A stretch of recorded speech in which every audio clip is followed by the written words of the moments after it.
Le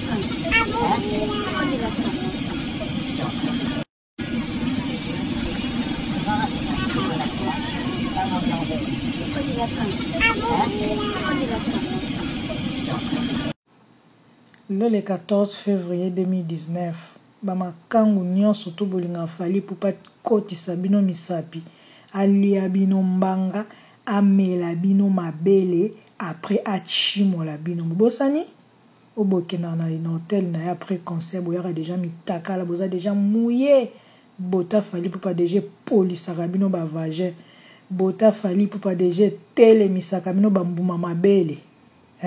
bosani siko botala siko mwasi na ye yo nana ketchup bafana ipupa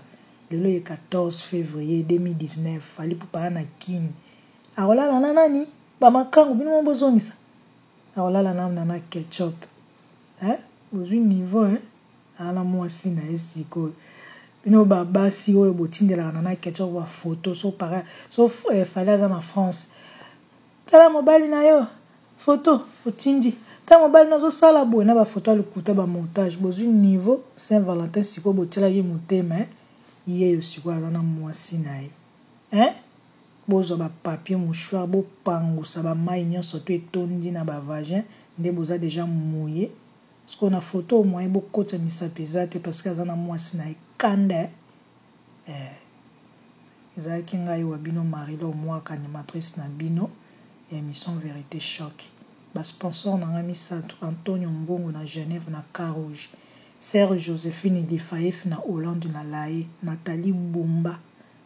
Florence Bandu Emene ya Miss de Miss Mwasa Moulaï nzoto evanda